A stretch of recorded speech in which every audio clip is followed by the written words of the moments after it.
Hello friends, कैसे हैं सब लोग। स्वागत है आपका आपके यूट्यूब चैनल इरफान अकेडमी में। आज हम 12th क्लास का जिस बैच के बारे में हमने बात की थी, आज से हम 12th क्लास का बैच पढ़ाना चालू करते हैं। बस आप हमारे जो भी 12th क्लास में इस साल स्टूडेंट हैं, चाहे वो हिंदी मीडियम के हों चाहे वो इंग्लिश मीडियम के हों, हिंदी मीडियम वालों के लिए इस समय हम पढ़ा रहे हैं, इंग्लिश मीडियम वालों के लिए भी क्लासें मिलती रहेंगी आपको। मगर जो हिंदी मीडियम का है वो सिर्फ हिंदी मीडियम का इसी वीडियो को देखें। हम आपसे क्लास पढ़ानी चालू करेंगे और जब तक लगभग नवंबर दिसंबर तक हम आपका कोर्स यूट्यूब पर ही पूरा करा देंगे। अब जो हमसे ऑफलाइन पढ़ना चाहता है वो 1 जुलाई से बैच चालू हो जाएगा, ऑफलाइन आ सकता है। और जिसको ऑनलाइन ही पढ़ना है वो लगातार अच्छे तरीके से अपने नोट्स बनाता चला जाए, ऑनलाइन पढ़ सकता है। बिल्कुल प्यार से, कोई क्वेश्चन आपको बाहर नहीं मिलेगा। जितना हम पढ़ा दें उतने ही नोट्स तैयार करने हैं, उसके अलावा आपको एक्स्ट्रा कुछ नहीं पढ़ना है और यहीं से ही आपको क्वेश्चन मिल जाएंगे A to Z। ठीक है। अब 12th क्लास की केमिस्ट्री का पहला चैप्टर पढ़ाते हैं हम, जो है तुम्हारे पास सॉलिड स्टेट, ठोस अवस्था। कौन सा है? ठोस अवस्था।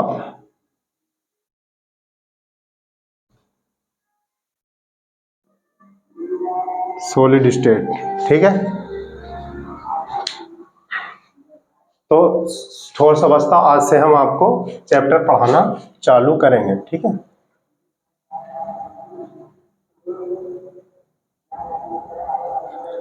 अब हम जानते हैं, शुरू करते हैं हम।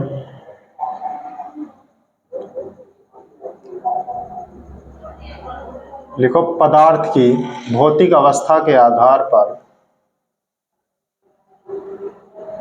भौतिक अवस्था के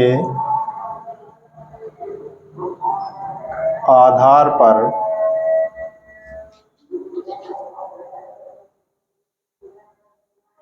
पदार्थ को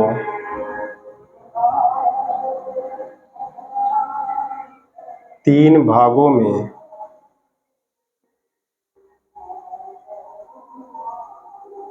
बांटा गया है। या हम कह सकते हैं कि पदार्थ की टोटल कितनी अवस्थाएं होती हैं, तो पदार्थ की टोटल 3 अवस्थाएं होती हैं। पदार्थ की कितनी अवस्थाएं होती हैं? 3 अवस्थाएं होती हैं। लिखते हैं हम,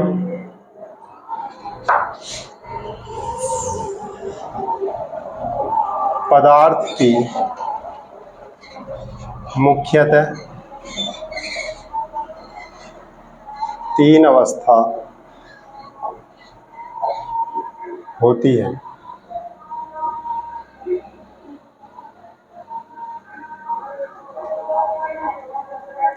पदार्थ भी कह सकते हैं इसको, द्रव्य भी कहा जा सकता।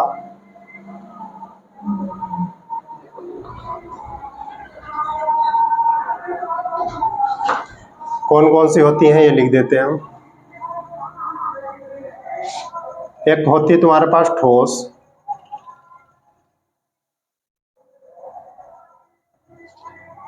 दूसरी होती है तुम्हारे पास द्रव, तीसरी होती है आपके पास गैस। अब क्या पदार्थ की सिर्फ 3 ही अवस्थाएं होती हैं? तो मुख्यतः 3 अवस्थाएं होती हैं, वरना पदार्थ की टोटल 5 अवस्थाएं होती हैं। आपको 3 ही पढ़नी है, आपके सिलेबस तक 3 ही है, मगर मुख्यतः 5 अवस्थाएं होती हैं। एक होती है तुम्हारे पास प्लाज्मा। आपसे क्वेश्चन भी पूछा जाता है, ये कंपटीशन में पूछा जाता है कि पदार्थ की चौथी अवस्था का क्या नाम है, तो वह है प्लाज्मा।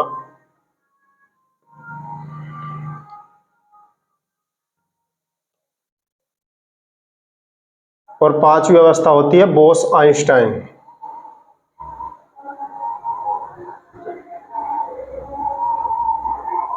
तो टोटल की कितनी अवस्थाएं होती हैं तुम्हारे पास? पदार्थ की 5 अवस्थाएं होती है, मुख्यतः 3 अवस्थाएं होती है।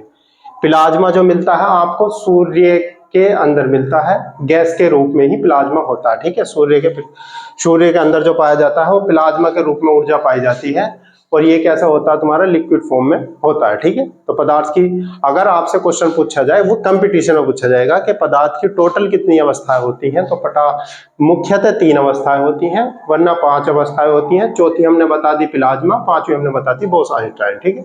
अब क्योंकि हम पदार्थ की टोटल अवस्थाएं कितनी होती है पदार्थ की, पदार्थ हो या द्रव्य हो, बात एक ही है। मेटल इंग्लिश में कहा जा सकता है, तो सॉलिड, लिक्विड और गैस फॉर्म में, ठीक है।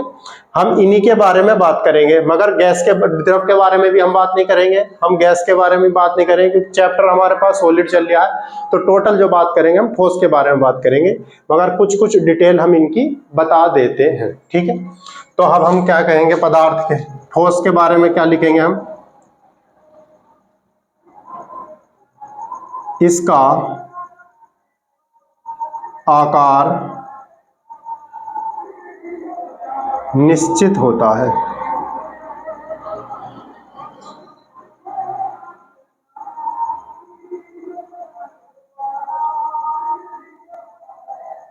दूसरा लिखेंगे हम, इसकी ज्यामिति निश्चित होती है।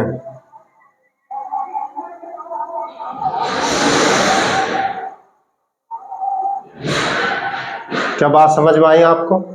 अब हम द्रव के बारे में बात करते हैं। तो द्रव में इसका आकार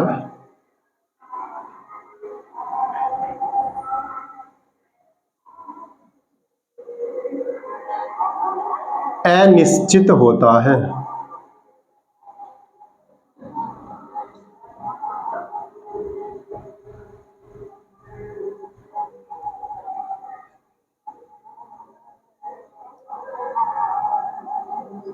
इसकी ज्यामिति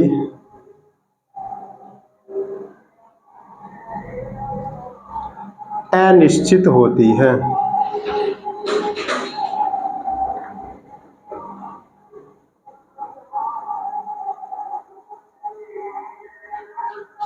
अब हम गैस पे बात करते हैं। तो गैस का क्या होता है? इसका आकार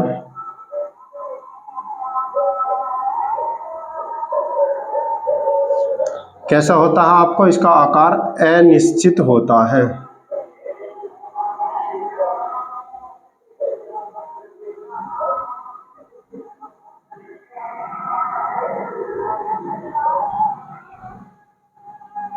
इसकी अनिश्चित ज्यामिति होती है।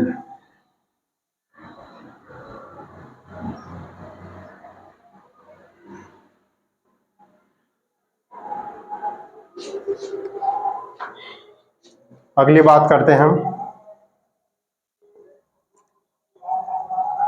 इसके अवयवी कणों के बीच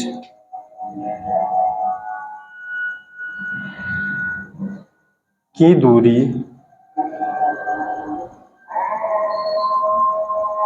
कम होती है।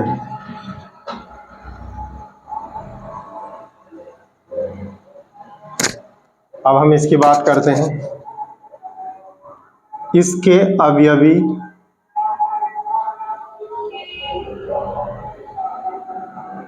कणों के बीच की दूरी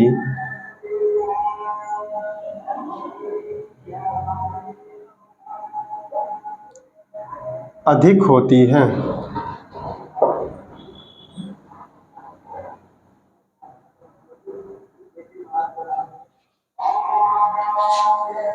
इधर आते हैं हम, इसके अवयवी कणों के बीच की दूरी बहुत अधिक होती है।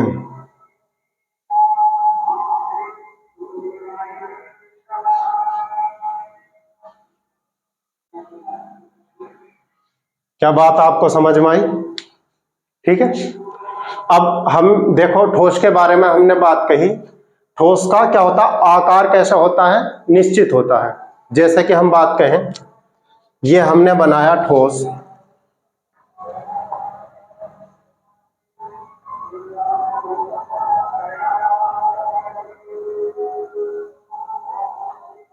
ये क्या है, एक घन है, इसकी ये ए भुजा है, इसकी ये ए भुजा है, इसकी ये ए भुजा है। अगर मैं घन का आयतन निकालूं तो ए की पावर 3, पृष्ठीय क्षेत्रफल निकालूं तो 6 ए की पावर 2। ठीक है।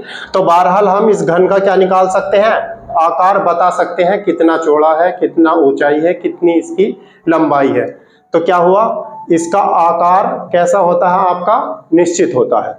अब इसका आकार निश्चित नहीं होता, मतलब लिक्विड है, लिक्विड का आकार निश्चित नहीं होता, मगर लिक्विड को जिस पात्र में रखते हैं यह उसी का ही आकार ग्रहण कर लेता है। ऐसे गैस की बात करते हैं तो गैस का आकार कोई निश्चित नहीं होता है। अब मैं आयतन की भी बात कहूं तो ठोस का आयतन निश्चित होता है, द्रव का भी आयतन निश्चित होता है, मगर गैस का आयतन भी निश्चित नहीं होता। ठीक है। अब ज्यामिति के बारे में बात आती है तो इसकी ज्यामिति क्या होती है, निश्चित होती है, मतलब एक आकार की शेप इसकी दी हुई होती है, कितने लंबाई है, कितनी चौड़ाई है, कितना ऊंचाई है। क्योंकि अगर ठोस पदार्थ है, अगर वो घन के रूप में बना तब भी आयतन निकाला जा सकता है, गोले के रूप में बना हुआ हो तब भी आयतन निकाला जा सकता है। जैसे गोले का आयतन क्या सूत्र है, 4/3 और पाई आर की पावर 3। शंकु के आकार का हो तब भी निकाला जा सकता है, 1/3 पाई आर स्क्वायर। ठीक है। तो तब भी इसका आयतन निकाला जा सकता है, गोला हो तब भी आयतन निकाला जा सकता है। तो हम जानते हैं कि इनकी ज्यामिति जो होती है वो तुम्हारे बनावट स्ट्रक्चर कैसी होती है, निश्चित होती है। इनकी ज्यामिति कैसी होती है, अनिश्चित होती है। इनकी भी ज्यामिति कैसी होती है, तुम्हारी अनिश्चित ज्यामिति होती है। अब इनके अवयवी कणों के बीच की दूरी क्या होती है, कम होती है। इनके अवयवी कणों के बीच की दूरी अधिक होती है, और इनके अवयवी कणों के बीच की दूरी बहुत अधिक होती है। अधिक, एक की कम, एक अधिक, एक बहुत अधिक। ठीक है। अब यहां से आपसे क्वेश्चन पूछा जाता है अवयवी कण क्या होते हैं, तो हम यहाँ आपको डिटेल में बता देते हैं। जो पदार्थ जिन कणों से मिलकर बना होता है तो उनको हम क्या कहते हैं, अवयवी कण कहते हैं। समझ आ गई बात। अवयवी कण कौन कौन से वे कण होते हैं, जो पदार्थ जिन कणों से मिलकर बना होता है वो उनको बोलते हैं हम अवयवी कण। तो आप ये उतारिएगा, हम थोड़ा इससे आपसे बात करते रहे, इसको उतार लीजिएगा।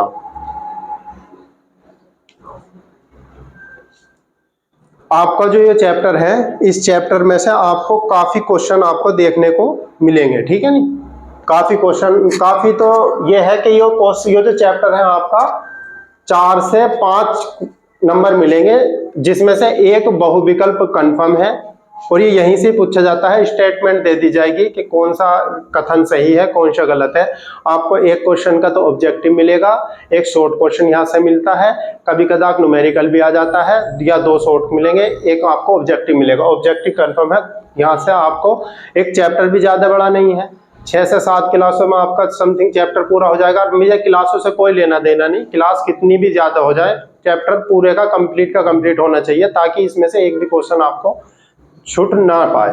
ठीक है। और समझ में भी आ जाना चाहिए आपके। तो कितना हुआ, एक चैप्टर आपको धीरे धीरे लगभग में 6 क्लासे हो, 7 क्लासे हो, 8 क्लासे हो, तो हम इस चैप्टर को आपको कंप्लीट करा देंगे। और यहाँ से आपको मिलेगा कितने नंबर का, या तो 3 नंबर का मिलेगा, 4 का, 4 से 5 के बीच में ही इसमें हर बार रहता है। ठीक है। तो आप इसको अच्छे से उतार लीजिएगा।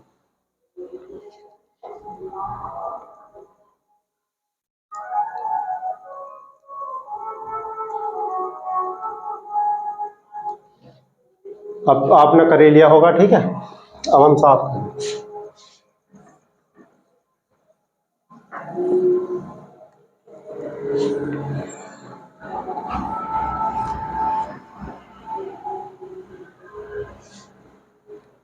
अब हम बात करते हैं ठोस के बारे में, क्योंकि हमें गैस भी नहीं पढ़नी है, ना ही लिक्विड पढ़ना।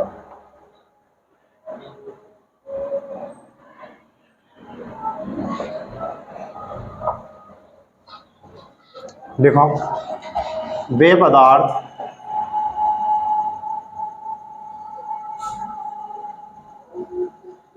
जिनके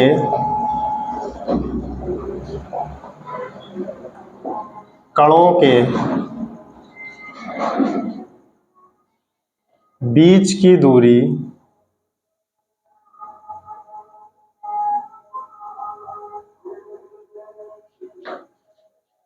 बहुत कम तथा उनके अवयवी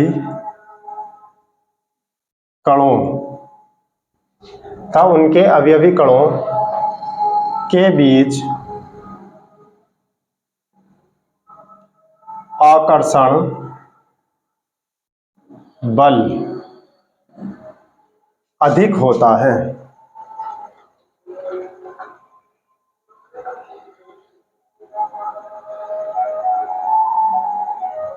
क्या कहलाता है? ठोस कहलाता है। बात समझ में आ गई? वे पदार्थ जिनके कणों के बीच की दूरी क्या हो गई? कम, तथा उनके अवयवी कणों के बीच आकर्षण बल कैसा होता है? तुम्हारे पास अधिक होता है। तो क्या कहलाता है तुम्हारे पास? ठोस कहलाते हैं। ठीक है, अब हम ठोस के कुछ गुण लिख देते हैं, है ही डालेंगे हम ठोस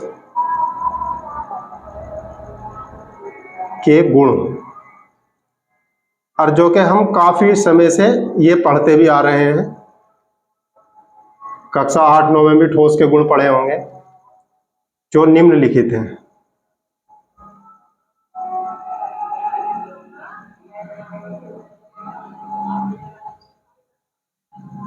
जैसे हम लिखते हैं,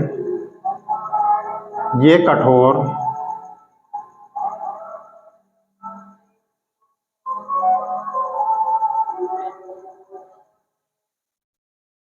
दृढ़ तथा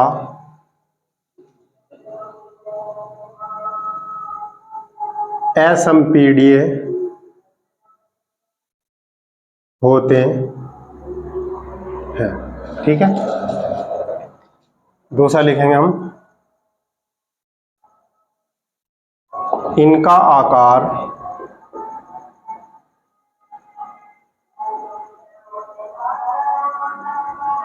तथा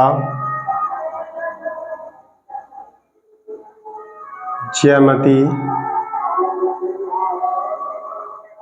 निश्चित होती है। नेक्स्ट लिखते हैं हम, इनके अवयवी कणों के बीच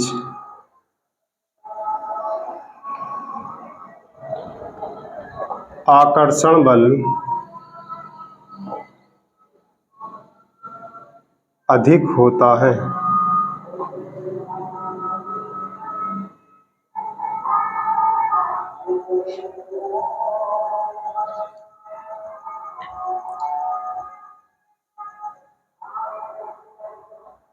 इनकी सतह समतल तथा किनारे तीक्ष्ण होते या तीखे होते हैं।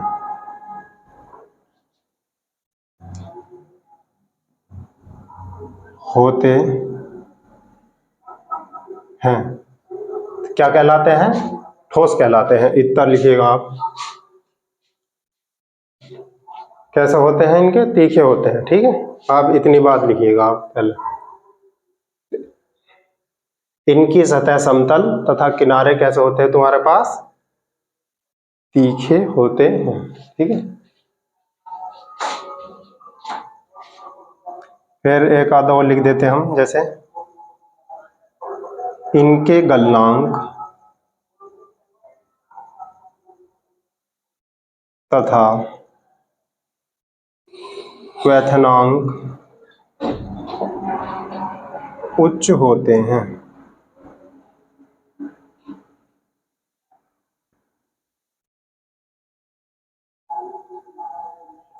समझ आ गई बात? क्या कहलाते हैं? ठोस कहलाते हैं। ठोस के काफी हो गए, इतने गुण काफी है तुम्हारे पास। तो अब देखो इसमें क्या क्या बात रह गई। ये कठोर होते हैं, कठोर, दृढ़ तथा असंपीडित होते हैं। तो कुछ एक आपने शब्द सुना, कठोर का तो आपने शब्द सुना होगा, दृढ़ का भी सुना होगा, मगर असंपीडीय नहीं सुना होगा। तो अब असंपीडीय के बारे में हम बात बता देते हैं। सलमा, आप एक पॉलिथीन ली, यदि हम उसके अंदर गैस भरते हैं तो ज्यादा दबेगा, तो ये गुण कैसा कहलाता है? असंपीड्य गुण कहलाता है। यदि उसी के अंदर पानी भर दिया जाए तो कम दबेगा, मगर यदि उसी के अंदर बालू भर दी जाए तो बहुत कम दबेगा। तो यही गुण क्या कहलाता है? असंपीड्य कहलाता है। दबना संपीड्य, ना दबना असंपीड्य कहलाता है। ठीक है। और इनके गलनांक अब हम जानते हैं। एक द्रव है तो द्रव तो आसानी से कम टेम्परेचर पर भी उबल सकता है, मगर जो ठोस पदार्थ होते हैं तो वे अधिक टेम्परेचर पर गलेंगे, अधिक टेम्परेचर पर उबलेंगे। तो इसीलिए इनका कह दिया, इनके गलनांक तथा क्वथनांक उच्च होते हैं। एक पानी को उबालने के लिए कम टेम्परेचर की आवश्यकता होती है, वही प्लास्टिक चीज या कोई और अन्य पदार्थों को उबालने के लिए अधिक टेम्परेचर की आवश्यकता होती है। ठीक है, यही होता है। अगर मैं और बात कहूं तो इनके जो है, इनके गलनांक तथा क्वथनांक निश्चित होते हैं। उच्च तो होते ही होते हैं, निश्चित भी होते हैं। ठीक है, आप वैसे इतनी ही करिएगा बस।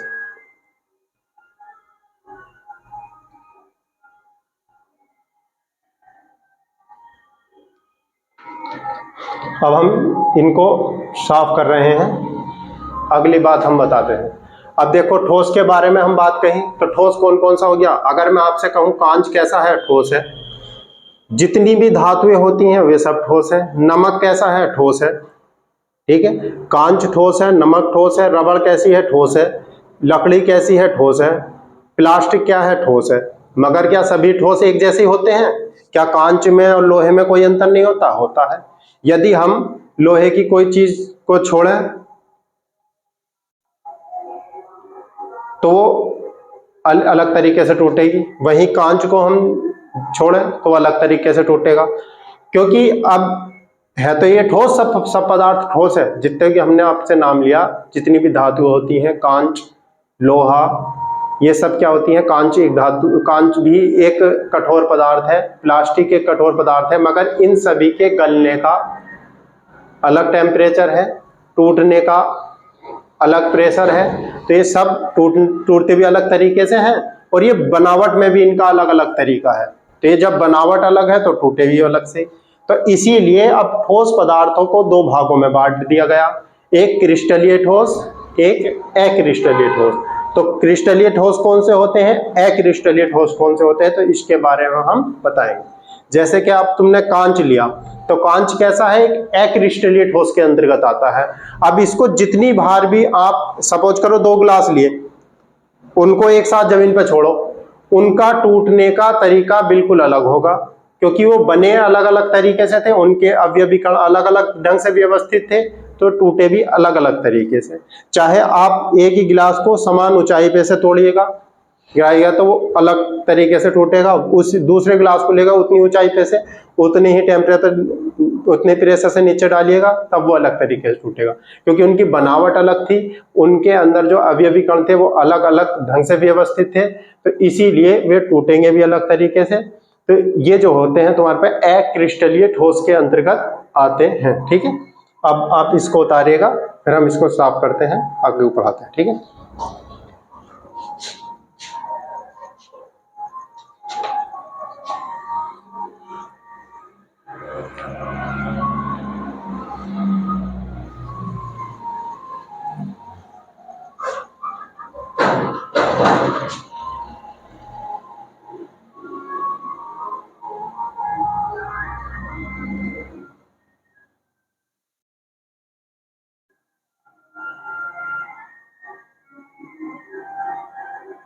ठोस के दो अलग अलग प्रकार होते हैं, एक होते हैं तुम्हारे पास क्रिस्टलीय ठोस।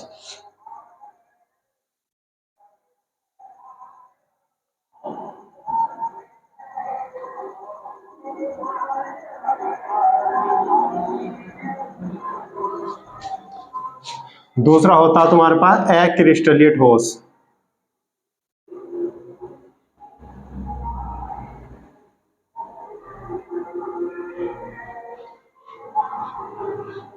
क्या बात समझ में आ गई? अब हम क्रिस्टलीय और अक्रिस्टलीय ठोस के बारे में हम बात करें।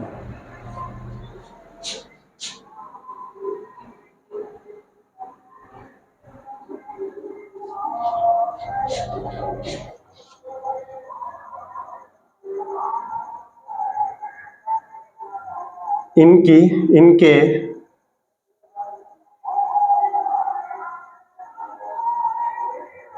अवयवी कण एक निश्चित क्रम में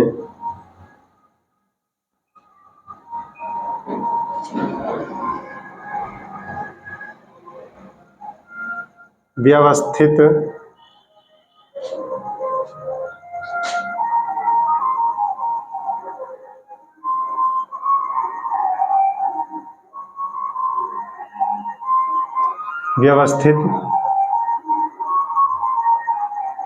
होते हैं।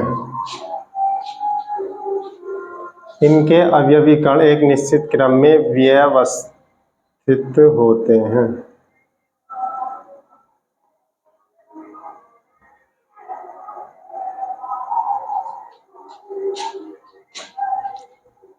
फिर अब हम इसकी बात करते हैं। इनके अवयवी कण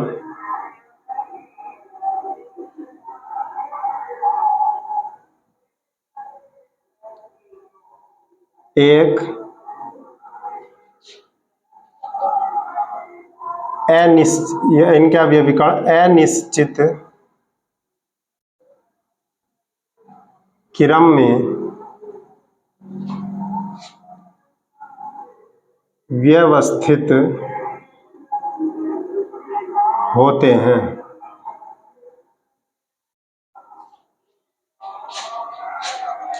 बात समझ में आ गई? इनके अवयवी कण क्या होते हैं? एक निश्चित क्रम में व्यवस्थित होते हैं। इनके एक अनिश्चित क्रम में व्यवस्थित होते हैं।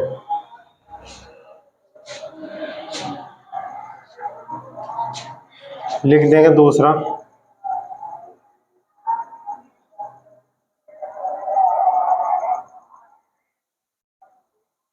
इनके अवयवी कण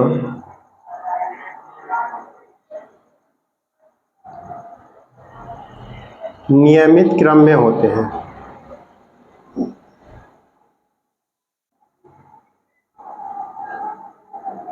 में होते हैं।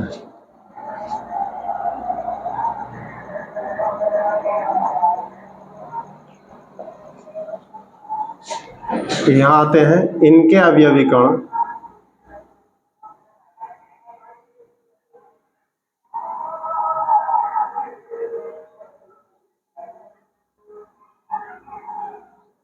अनियमित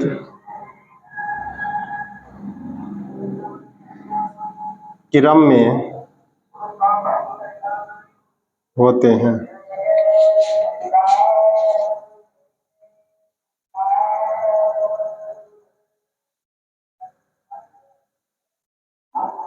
इनके गलनांक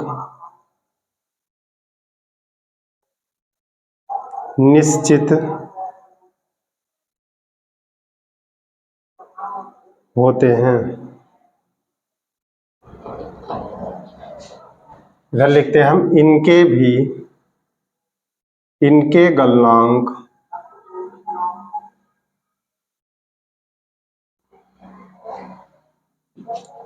अनिश्चित होते हैं।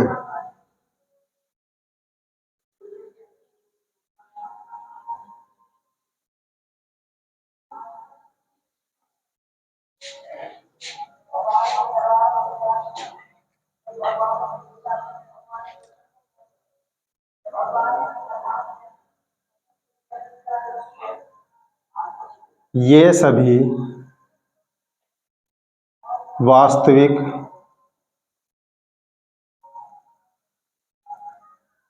ठोस होते हैं।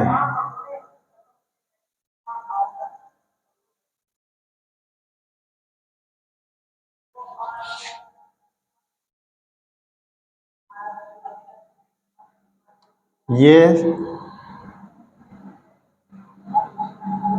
छद्म ठोस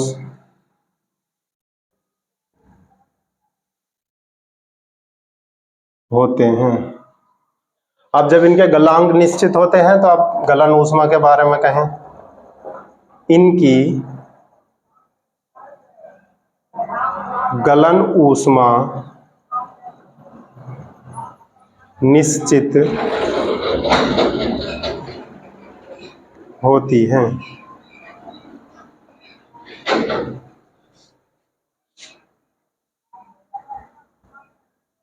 इनकी गलन ऊष्मा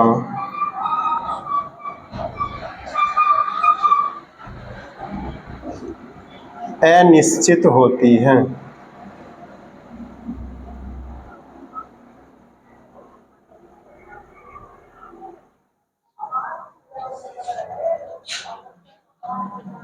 फिर हम बात करते हैं, ये विषमदेशिक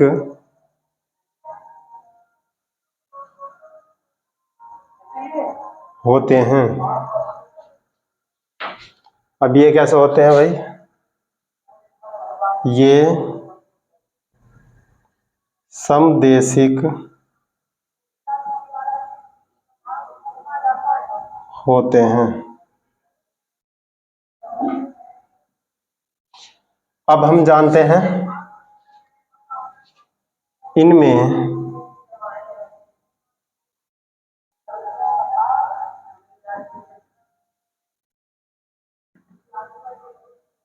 ये अतिशीतित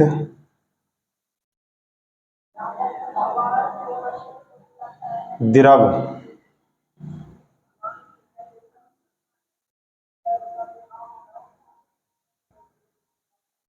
सुपर कोल्ड लिक्विड होते हैं। इसके बारे में बताएंगे अभी हम, सारी बात।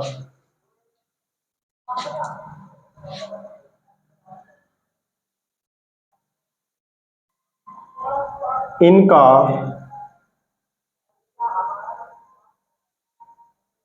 शीतलन वक्र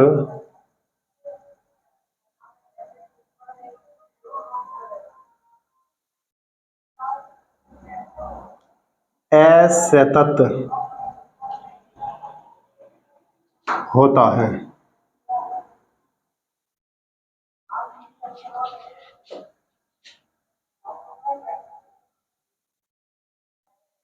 इनका शीतलन वक्र सतत होता है।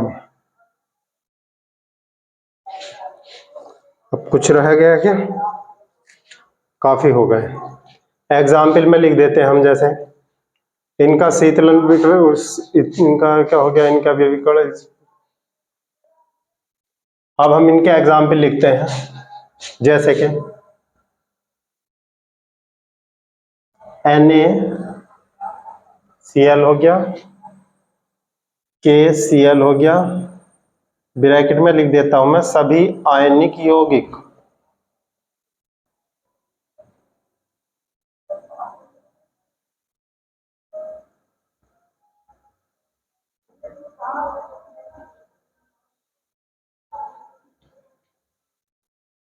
आयनिक कंपाउंड, ठीक है। अब लिख देता हूं जैसे Ag, Au, Cu सभी धातु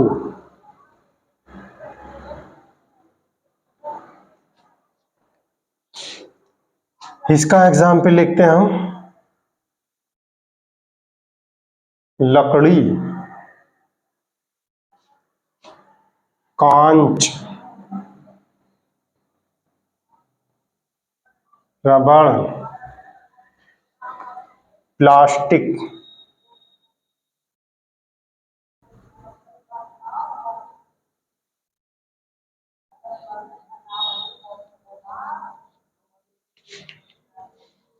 तो बात समझ में आ गई, क्या से कैसे कौन कौन से ठोस क्या होते हैं, कौन कौन से क्या नहीं होते। तो ठोस को कितने भागों में बांटा गया, दो भागों में। एक हुआ तुम्हारे पास क्रिस्टलीय ठोस, एक हुआ तुम्हारे पास अक्रिस्टलीय ठोस। तो इनके अवयवी कण कैसे होते हैं, निश्चित क्रम में व्यवस्थित होते हैं और नियमित क्रम में भी व्यवस्थित होते हैं। अवयवी कण कौन से कण होते हैं, ये हमने आपको पहले बता दिया। वे कण जिस मतलब जो पदार्थ जिन कणों से मिलकर बना होता है वो उसके अवयवी कण कहलाते हैं। तो इनके अवयवी कण क्या होते हैं, निश्चित क्रम में व्यवस्थित होते हैं और इनके अवयवी कण नियमित क्रम में व्यवस्थित होते हैं। इनके अवयवी कण अनिश्चित क्रम में व्यवस्थित होते हैं।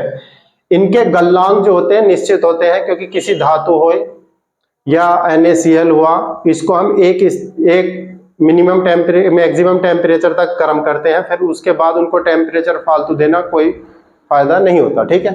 तो इनके गलनांक क्या होते हैं, निश्चित होते हैं। अब गलनांक निश्चित होते हैं तो इनके अंदर ऊष्मा भी निकलेगी, तो वो भी गलन ऊष्मा इनकी क्या होती है, निश्चित होती है। अब इनके गलनांक कैसे होते हैं, अनिश्चित होते हैं। और जो वास्तविक में ठोस होते हैं ये यही होते हैं, जो क्रिस्टलीय पदार्थ होते हैं वास्तविक ठोस होते हैं। कई बार क्वेश्चन पूछा जाता है ये कैसे ठोस होते हैं, ये छद्म ठोस होते हैं। आपसे क्वेश्चन पूछा जाएगा, वो लिख दिया जाएगा निम्नलिखित में से छद्म ठोस छांटिए। तो खास करके ये काफी इंपॉर्टेंट क्वेश्चन है। तो ये जो होता NaCl, उसमें NaCl देगा आपका, BaCl2 देगा, CaCl2 दिया, ये चीज दी, नीचे लिख दिया आपके चौथा ऑप्शन कांच दिया। तो कांच जो होता है तुम्हारे पास छद्म ठोस होते हैं, ये शब्द पढ़ा आपने। फिर ये विषम देशिक होते हैं। अब विषम देशिक के बारे में हम ये कल बताएंगे आपको क्या होता है। इन पदार्थों के अंदर यदि हम एक ही दिशा में विद्युत धारा प्रवाहित करें तो ये अलग गुण प्रदर्शित करते हैं, अगर दूसरी साइड से विद्युत धारा प्रवाहित करने लगे तो अलग गुण प्रदर्शित करते हैं। तो ये गुणों में जो परिवर्तन हो जाता है ये विषम देशिक होते हैं। तो ये एक ही दिशा में अच्छे काम कर पाते हैं, उसके बारे में हम कल आपको समझाएंगे। तो ये क्या होता है, ये विषम देशिक होते हैं, ये क्या होते हैं तुम्हारे पास समदेशिक होते हैं। और इनका शीतलन वक्र क्या होता है, असतत होता है, और इनका शीतलन वक्र सतत होता है। शीतलन वक्र भी हम कल बताएंगे आपको, ठीक। इसके बावजूद हमने लिखा ये अति शीतित द्रव होते हैं। क्वेश्चन आपसे पूछा जाए कांच कैसा पदार्थ है, शीतित द्रव है या अति शीतित द्रव, सुपर कोल्ड लिक्विड कौन सा पदार्थ है, तो कांच क्या होता है, अति शीतित द्रव होते हैं। वो कैसे, क्योंकि हम देखते हैं गर्मियों के अंदर ऊंचाई पर जाने पर या पहाड़ी इलाकों में जहां गर्मी अधिक पड़ती है तो वह कांच धीरे धीरे पिघलने लगता है। तो कांच के अंदर गुण कौन सा होता है, कांच के अंदर बहने का गुण होता है, ठीक है। वैसे तो पानी के अंदर होता है बहने का गुण, मगर वही गुण कैसा होता है, किसके अंदर होता है, कांच के अंदर होता है। तो जो बहने का गुण होता है उसी को हम क्या कहते हैं, सुपर कोल्ड या अति शीतित द्रव कहते हैं। तो इसीलिए कांच को या अक्रिस्टलीय पदार्थ के अंदर एक गुण होता है, कैसा, सुपर कोल्ड लिक्विड का। समझ आ गई। अति शीतित द्रव का जो गुण होता है वो अक्रिस्टलीय पदार्थ में होता है, जिसके अंदर कांच भी आता है। तो कांच के अंदर बहने का गुण रखता है, तो ये कैसा है, सुपर कोल्ड लिक्विड है। बात समझ में आ गई, सुपर कोल्ड लिक्विड क्या होगा। और सुपर कोल्ड लिक्विड में ये क्या होता है, जब टेम्परेचर बदलने के साथ अपना अपना गुण बदलते रहते हैं, कि जाड़े आए तो क्या हो, कांच नहीं बहने का है, वही पिघलने का भी नहीं है, वही गर्मी ज्यादा पड़ रही है तो कांच पिघलने लगता है। तो ये कैसा होता है, अति शीतित द्रव होता है। इनका शीतलन वक्र क्या होता है, असतत होता है, इनका शीतलन वक्र सतत होता है। अब जैसे हम एग्जाम्पल है, क्रिस्टलीय पदार्थ कौन से होते हैं, NaCl, KCl, और जितनी भी धातु होती हैं ये सब क्या होती हैं तुम्हारे पास, क्रिस्टल होते हैं, ठीक है। क्योंकि इनके अंदर आकार, इनके जो अवयवी कण होते हैं एक निश्चित क्रम में जुड़े हुए होते हैं। जैसे कि अगर मैंने लिख दिया NaCl लिखा, तो Na पे कितना आया, Na पे क्या होता है तुम्हारा प्लस चार्ज, और Cl पे क्या होता है माइनस चार्ज। तो प्लस माइनस से जुड़ेगा, माइनस प्लस से जुड़ेगा। तो एक नियमित व्यवस्था होती है, इसीलिए क्या होता है, इनके अवयवी कण एक निश्चित और नियमित क्रम में जुड़े हुए होते हैं, ठीक है। तो जितने भी आयनिक पदार्थ होते हैं, जैसे कि मैं लिखो BaCl2 ले लू, BaCl2, तो Ba कितना हो गया 2 प्लस, प्लस Cl कितना हो गया 2 माइनस, तो कितना होगा, प्लस प्लस से जुड़ेगा, माइनस माइनस से जुड़ेगा, तो क्या होगा, और बराबर भी जुड़ेगा, इस पर भी 2 माइनस, इस पर 2 प्लस। तो समझ में आ गई बात। तो क्या होता है, ये बराबर ही एक निश्चित क्रम में जुड़े हुए होते हैं, निश्चित क्रम में व्यवस्थित होते हैं इनके अवयवी कण जिनसे बना हुआ होता है। इसीलिए कैसे होते हैं तुम्हारे पास, क्रिस्टलीय पदार्थ होते हैं। ठीक है, नमक कैसा है, क्रिस्टलीय पदार्थ है। NaCl कैसा होता है, नमक ही होता है। NaCl ये कैसा होता है तुम्हारे पास, क्रिस्टलीय पदार्थ होता है। BaCl2 भी कैसा होता है तुम्हारे पास, क्रिस्टलीय पदार्थ होता है। जितनी धातु होती है वे सब क्या होती है, क्रिस्टलीय पदार्थ होती है। ये कैसे क्रम में जुड़े हुए होते हैं, एक निश्चित और नियमित क्रम में जुड़े हुए होते हैं। फिर एक और बात अब हम आपको बता देते हैं, ये हमने इतना करवा दिया और यहाँ तक उतार लीजिएगा आप, और यहाँ तक आपको काफी एक दो क्वेश्चन, अभी मैं 2 क्वेश्चन भी कराऊंगा यहाँ पर। कुछ हम आपसे बात कर लेते हैं, जो भी केमिस्ट्री जिसने आज तक पढ़ी नहीं उसके भी केमिस्ट्री में एक अच्छे से अच्छा स्कोर आ गए। हम आपके साथ इतना प्रयास करते हैं, बहुत मेहनत करते हैं हम ऑफलाइन में भी। तो जो बिल्कुल भी नहीं जानता उसको कोई जरूरत नहीं, हम बार बार, और ये है इंपॉर्टेंट क्वेश्चन, हम बार बार रिपीट कराते रहते हैं मुंह जबानी, ताकि बच्चे को याद हो जाए। आपको अगर हमारे यहाँ ऑफलाइन आप पढ़ने आते हैं तो आपको कब पढ़ने की भी जरूरत नहीं है, ये सारी चीजें सभी जो हम क्लास में ही आपको याद करा देंगे। और तुमको जितना भी हम लिखवाते चले जाएं ऑफलाइन में या ऑनलाइन में, उनको बार बार रिवाइज करिएगा, यहीं से ही आपको A to Z सभी क्वेश्चन आपको मिल जाएंगे। बाहर से एक्स्ट्रा कोई क्वेश्चन पढ़ने की जरूरत नहीं। हर वीकली टेस्ट लेते हैं, बस टेस्ट को रिवाइज करिएगा, टेस्ट के इंपॉर्टेंट क्वेश्चन देखिएगा। इंपॉर्टेंट क्वेश्चन हम आपको देते रहेंगे, कुछ क्वेश्चन हर रोज 2-3 क्वेश्चन हम इसको आपस में बताते रहेंगे, ताकि आपको उस समय ज्यादा जो लोड ना हो एग्जाम के दौरान, ताकि आप पहले से ही सब कुछ तैयार कर लिया जाए। अब बाजी बच्चा ऐसा भी होगा जिसको अभी ये भी नहीं पता होता NaCl क्या होता, क्योंकि जो एजुकेशन बाजी बच्चे की ऐसे ही कराते हैं स्कूलों में आजकल, कुछ समझाते तो है नहीं। तो वो क्या होता है, तो उसमें जितने भी हम कंपाउंड हैं बहुत काफी हार्ड कंपाउंड आएंगे, तो वो सभी के सभी जो होते हैं क्लास में ही आपको धीरे धीरे याद होते चले जाए। एक दिन में प्रेशर नहीं लेना, जब आप हमारे साथ 4 या 5 महीने जुड़ेंगे तो आपको सब चीज जबान पे रट जाएगी। ठीक है, अब हम इसको साफ कर देते हैं आपसे। एक क्वेश्चन बताना है आपको, पहले हम इसको साफ कर देते हैं। हर क्वेश्चन भी ये काफी इंपॉर्टेंट है।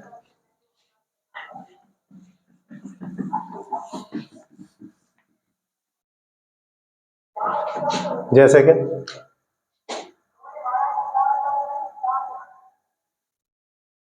निम्नलिखित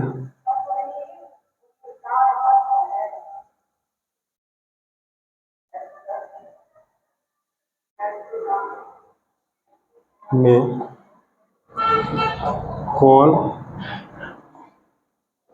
अक्रिस्टलीय पदार्थ है। जैसे नंबर 1 CaCl लिखा, दूसरा NaCl, तीसरा गिलास जिसको हम कांच कह सकते हैं, चौथा CaF2। ये लिख दिया हमने। ठीक, दूसरा क्वेश्चन लिखते हैं, निम्न में अक्रिस्टलीय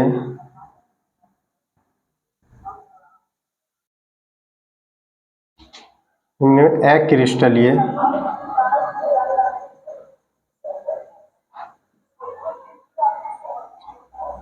ठोस का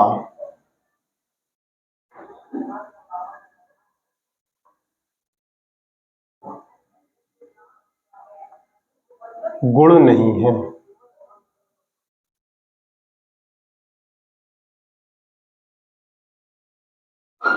नंबर 1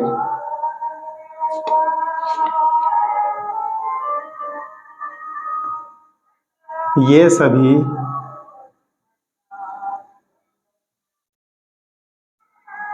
विषम बेसिक होते हैं।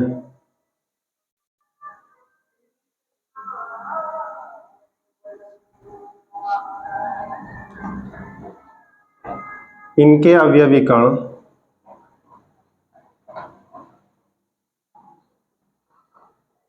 इनके अवयवी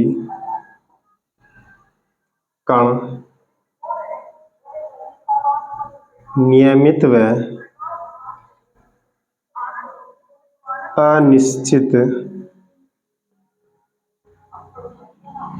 क्रम में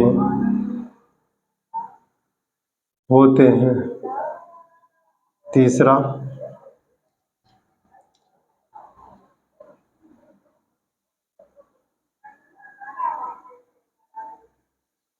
इनमें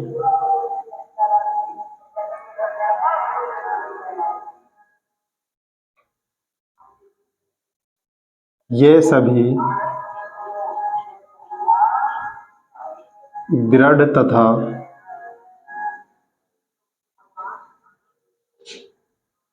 असंपीड़ित होते हैं। ये सभी दृढ़ तथा असंपीड़ित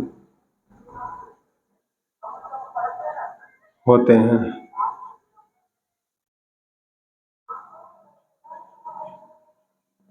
ये अतिशीतित होते हैं। द्रव होते हैं। बताइएगा क्वेश्चन।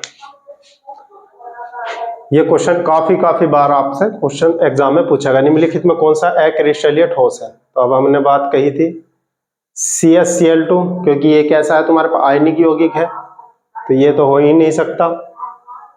ये कैसा है? ये तो क्रिस्टलीय पदार्थ है। NaCl भी क्या होता है हमारे पास? क्रिस्टलीय पदार्थ है, क्योंकि आयनिक यौगिक है। CaF2 भी क्या है? क्रिस्टलीय पदार्थ है, आयनिक यौगिक है। गिलास कैसा है? अक्रिस्टलीय पदार्थ है। समझ आ गई बात? निम्नलिखित में से अक्रिस्टलीय ठोस का गुण कौन सा नहीं है? कौन सा अक्रिस्टलीय ठोस का गुण नहीं है? देखते हैं। ये सभी विषमदेशिक होते हैं। तो अभी हमने आपको पढ़ाया विषमदेशिक होते हैं, समदेशिक। विषमदेशिक तो क्या होते हैं? क्रिस्टलीय पदार्थ होते हैं। तो अभी हम अगली स्टेटमेंट और पढ़ते हैं, देखते हैं कौन सा अच्छा होता है। ठीक है, क्योंकि नहीं वाला पूछ रहा है तो यही हो गया, क्योंकि अक्रिस्टलीय ठोस का गुण नहीं है। तो अक्रिस्टलीय ठोस का गुण तो अभी तक तो यही नहीं है, क्योंकि ये सभी क्या होते हैं? विषमदेशिक होते हैं। विषमदेशिक कौन से होते हैं? क्रिस्टलीय होते हैं। नहीं का मतलब समझ लेना आप क्या कहना चाह रहे हैं। ठीक है, इनके अवयवी कण नियमित व अनिश्चित क्रम में होते हैं। नियमित व अनिश्चित क्रम में होते हैं। अनियमित व, इनके अवयवी कण अनियमित, सही बात है, व अनिश्चित क्रम में होते हैं। ये तो बात सही है। ये सभी दृढ़ तथा असंपीड्य होते हैं। तो दृढ़ तथा असंपीड्य तो क्रिस्टल भी होते हैं, ठोस होते हैं। ये हमने शुरू में बात कह दी। ठीक है, तो ये गुण लगभग में दोनों में होता है, क्रिस्टलियों में भी अक्रिस्टलियों में। तो अच्छी रूप से मजबूती यह नहीं दे रहा है। ये जो स्टेटमेंट है ये पूर्ण रूप से मजबूती नहीं दे रहा है क्रिस्टलीय के बारे में। ठीक है, तो ये अतिशीतित द्रव है। कैसे हैं? ये अतिशीतित द्रव है। तो ये तो गुण है उसके अंदर भी, अतिशीतित द्रव होते हैं। यो अक्रिस्टलियों में ये भी गुण है, अक्रिस्टलीय पदार्थों में ये भी गुण है। और इनके अवयवी कण अनियमित अनिश्चित क्रम में होते हैं, ये भी गुण है। कौन सा नहीं है? बस सिर्फ यही नहीं है, ये सभी विषमदेशिक होते हैं, तो यही गुण नहीं है। तो ऑप्शन 1 बिल्कुल कंप्लीट हो गया। क्योंकि मेन आप देखोगे जब आप एग्जाम देते हैं ना, तो आपको पता नहीं चलता कि क्वेश्चन कहां से आते, यहीं से है। जब NCERT जब से लागू हुई है, स्टेटमेंट पर ही क्वेश्चन आते हैं। इजी क्वेश्चन को थोड़ा फुल स्टेटमेंट में दिया जाता है, तो वो बच्चे को लगता है कि काफी हार्ड हो गया। ऐसा नहीं है, यही क्वेश्चन आपसे पूछे जाते हैं। ठीक है, और क्रिस्टल में अक्रिस्टलीय पदार्थ का तो नीट और जेई के लिए भी काफी इंपॉर्टेंट चैप्टर है, यहाँ से आपसे क्वेश्चन बन ही जाते हैं। ठीक है, तो अब मैंने आपको क्रिस्टलीय अक्रिस्टलीय के बारे में बता दिया। कल को मैं पढ़ाऊंगा विषमदेशिकता, अति शीतलीन वक्र, सब कुछ A to Z आपका कुछ नहीं छूटेगा, चाहे क्लास कितनी भी ली जाए। ठीक है, अगर वीडियो हमारी अच्छी लगी हो तो वीडियो को लाइक करिएगा, शेयर करिएगा। शुक्रिया।